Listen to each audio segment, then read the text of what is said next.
Hello students, we'll start with the next part of unit 6, that is interpolation. In last video we saw the basics of curves and fractals. Now we'll see, also we saw why it is required to generate curves and what are the methods.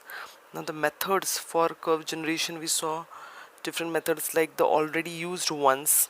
We take ready-made method, that is DDA, Bresenum, but the drawbacks are much more, and so to ease it out we are using interpolation, also called as approximation.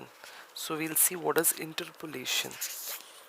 So instead of using now ready-made algorithms, we are approximating the curve by small straight lines. Now approximation is nothing but interpolation. So for this we have to use Lagrange's interpolation technique.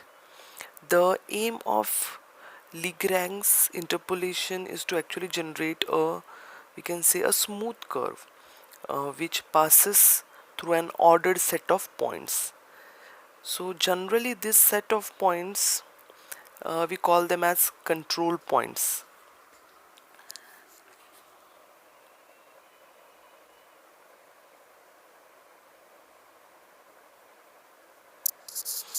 Did you get it? So what is, first we'll start with what is interpolation or approximation. We know that till now for method generation, using different methods, we were using ready-made curves or ready-made algorithm.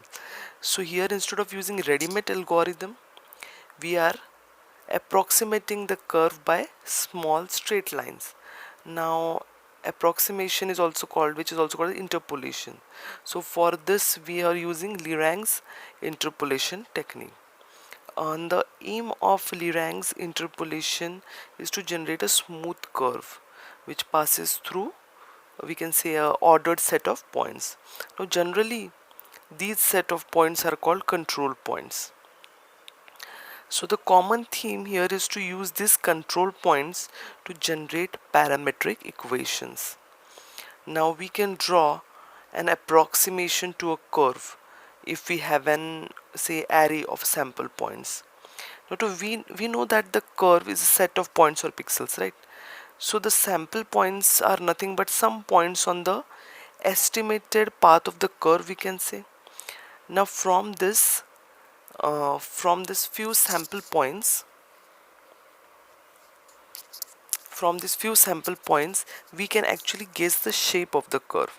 If the sample points are closer to each other, we can easily guess actually a accurate or correct curve. Now our guess may be exactly right, but we can say that maybe exactly not right, but it can be acceptable one, right? Because it is approximation. So now suppose we want to draw a curve of shape which is shown in this figure A, right? And we are having set of sample points as shown in figure B, right? You can see this is figure A, this is the actual curve which we want, and figure B, these are the sample points. So we want this curve from this given sample points. Now from the known sample points we can draw a curve which pass through the nearby sample points. Now we will try to fit the known curve into the sample point, the given actual curve into the sample points. So we can fill the gaps between the sample points. Now for this we have to find the coordinates between two sample points on that curve, and then we have to connect these points by using, say, small line segments, see, like this. But the problem is how we are going to find the points which are lying on the path of the curve. Generally, to draw a line or a circle, we need equation of line or circle, right? So with the help of that equation, we can find whether the specified point is lying on the boundary of that line or circle. After placing a point in the equation of line or circle, so if the equation becomes true, then it means that the specified point is obviously on the line or circle. Now for line, we are having equation y is equals to mx plus b. We all know the equation of line, y equals to mx plus b. Similarly for circle, so what is the equation of a circle?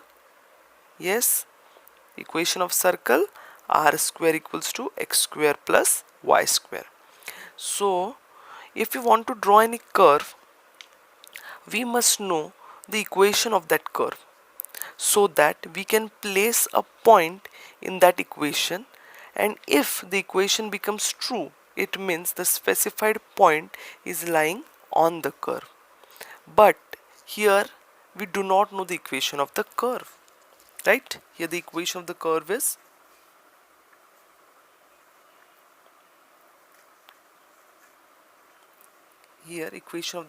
unknown. Now there are many forms of functions which we can make use by adjusting parameters to find the points between the sample points. Normally, functions are expressed in the form of y equals to fx, right? That is, y is a function of x. But to generate a curve by approximate method, we are using parametric forms. These are the parametric forms. That is fx equal to fx of a, y equals to fy of a, z equals to fz of a. So suppose we want a curve that passes through n sample points. Then for this we are using parametric form. The equation of curve should be x equals to fx of a. It means we have to construct some function for this curve. As this curve is passing through sample points, right? So the function must be the sum of the n terms, as the total sample points are n terms, that is one term of, we can say, each sample point, right? So therefore the equations which we get are, these are the equations which will get through this. Now here for each function, that is fx of a, fy of a and fz of a, we are using one common function. You can see that bi of a. Did you see? Bi of a. This function bi of a is called as a blending function. Did you get it? This common function, that is bi of a. Here in each function we can see this common function, that is bi of a. This is called as blending function. To achieve a perfect curve, it must pass through all the sample points. It means each sample point tries to pull the curve in its direction, right? In its direction. So the curve will pass through the ith sample point if for same value of a, that is bi of a equals to 1. It means the curve is passing through that point. The curve will not pass through the ith sample point if the blending function value is 0. Did you get the point? The curve will pass through ith sample point if and only if the same value of a, that is bi of a equals to 1, but it will not pass if the blending function value is 0. So if at a different value of a, one of the other sample point has complete control, then the curve will pass through this point as well. So now we have to develop a blending function that such that its value could be 1, right? Because if it's 0, the point will not be considered. For the so it should have to construct such that its value is 1 for starting sample point. So the value of a is suppose -1 for the first point, 0 for second, and 1 for third, and so on it goes. So our requirement is the blending function's value for the first sample point must be equal to 1. So it is slightly in a reversed way.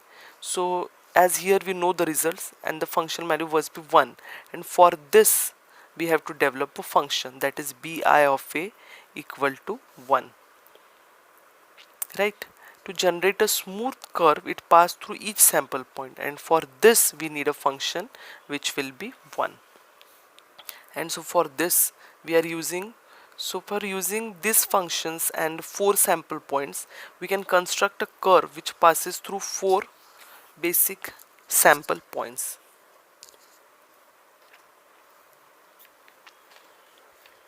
By using these equations we can do it. And so we can also interpolate polygon by using our blending function. The sides of any polygon can also be rounded rather than polygons are easy to handle too.